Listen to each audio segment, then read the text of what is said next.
किसी ने मुझे ये बोला था, वासा जी, विश्वनाथ जी, कितने सारे नूरी हैं आपके पास, क्या नूरी की फैक्ट्री लगा रखी है? जय श्री महाकाल आदेश, सिद्धि, साधना, शक्ति, कई सारी विचार और कई सारी अनसुलझी पहेलियां जो दिमाग में लगातार चलती रहती हैं। तो आज कुछ ऐसी ही पहेलियों का जवाब देने वाला हूं जो कि लोगों ने कुछ प्रश्न भी करे थे। किसी ने मुझे ये बोला था, वासा जी, विश्वनाथ जी, कितने सारे नूरी हैं आपके पास, क्या नूरी की फैक्ट्री लगा रखी है? लगातार आप फैक्ट्री में से नूरी निकालते रहते हैं, लोगों को अर्पित क्रिया कराते रहते हैं, तो कितने सारे नूरी हैं ये बताएं। चलिए, अच्छा प्रश्न है, लेकिन इस प्रश्न के अंदर ही बहुत सारे ऐसे प्रश्न छुपे हुए हैं जो विचार देते हैं हमें समझने के लिए कि आखिर सत्य क्या है। इतने सारे लोग हैं, इतने सारे लोगों ने माँ काली माँ की साधना करी हुई है, विशेष कृपा ली हुई है, तो कितनी सारी काली माँ है। इतने सारे लोग हैं शिव जी की साधना करते हैं, तो कितने सारे शिव जी हैं। इतने सारे लोग हैं, इतनी सारी शक्तियों की साधना करी है, तो कितनी सारी शक्ति है। एक ही शक्ति की करोड़ों लोगों ने साधना करी हुई है और वो करोड़ों लोगों के पास वो शक्ति है, कितनी सारी शक्ति है। इस प्रश्न का जवाब कहां है? इस प्रश्न के जवाब में ही सारे उत्तर छुपे हुए, यदि आप समझना चाहें तब। सबसे बड़ी चीज जो कि पहले भी आपको वीडियो में शिवकेशी जी ने बताया होगा कि तत्व सिद्धि। जब आप किसी शक्ति को या किसी साधना को करते हैं तब आपको तत्व की सिद्धि होती है। उस शक्ति की एक परछाई की सिद्धि होती है, उस शक्ति की एक तत्व की सिद्धि होती है।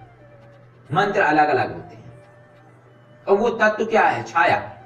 छाया की सिद्धि होती है और छाया भी अपने आप में पूर्ण होती है, लेकिन एक मूल होता है। मूल अपने कई सारी छवियों को रचित कर सकता है, बना सकता है। शिव की उपासना इतने सारे लोग करते हैं। अगर मैंने शिव जी की उपासना करी है, सामने वाले व्यक्ति ने शिव जी की उपासना करी है, तो मुझे देखेगा जब सामने वाला व्यक्ति, तो उसे भी मेरे पीछे शिव जी का अक्स नजर आएगा, और जब मैं उसे देखूंगा मुझे भी उसके पीछे शिव जी का अक्स नजर आएगा। और अगर और भी लोग वहां पे आ जाते हैं जिन्होंने शिव जी की उपासना करी है, अपने अंतर मन से पूर्ण तरीके से जुड़ के, उनके पीछे भी शिव जी दिखाई देंगे। तो कितने सारे शिव जी हैं आखिर? ये बिल्कुल वैसी ही अवस्था है कि ये तत्व है, छाया स्वरूप है, और हजारों, करोड़ों, लाखों, इनका कोई हिसाब नहीं है।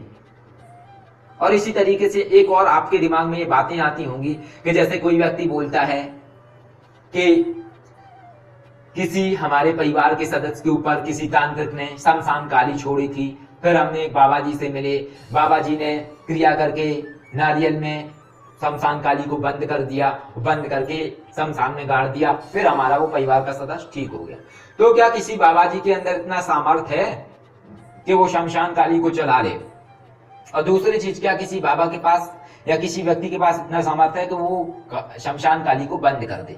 क्या है आखिर? लेकिन ये हुआ जब किसी ने चलाई तब समस्या हुई किसी व्यक्ति को, जब किसी ने हटाई तब वो ठीक हो गया। आखिर ये क्या था? क्या साइकोलॉजिकल वहम था, या एक महज इत्तेफाक, या फिर कहानी कुछ और है? आखिर था क्या ये?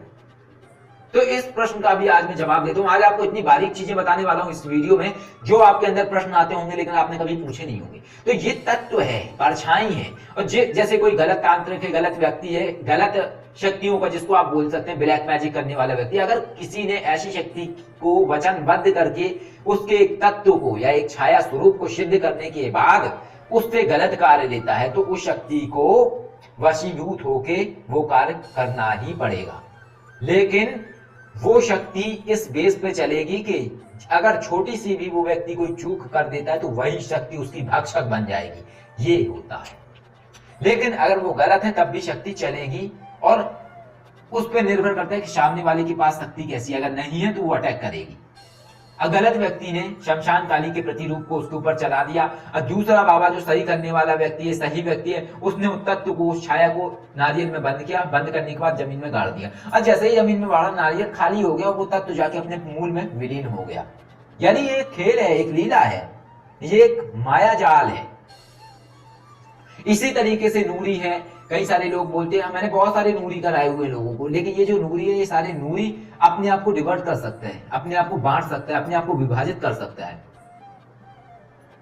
अवस्था निर्भर करती है कि एक मूल स्वरूप बनाती है वो चीज, या फिर अपने आप को विभाजित। तो इस तरीके की स्थिति होती है, इस तरीके की चीजें नूरी है, शोधनी है, काल भैरव है, क्रोध, इतने सारे लोगों ने करे हुए। क्या किसी ने एक्चुअल करा हुआ है?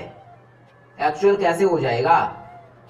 अगर कोई व्यक्ति काल भैरव की पूरी तरीके से अगर काल भैरव को सिद्ध कर लेगा तो वो 52 पीठों में से जिस पीठ के ऊपर काल भैरव का पहरा है वहां पहरेदारी कौन करेगा?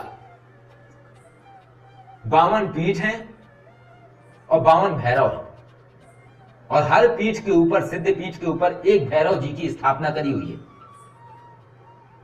तो आखिर ये कौन करेगा? ये समझना बहुत जरूरी है।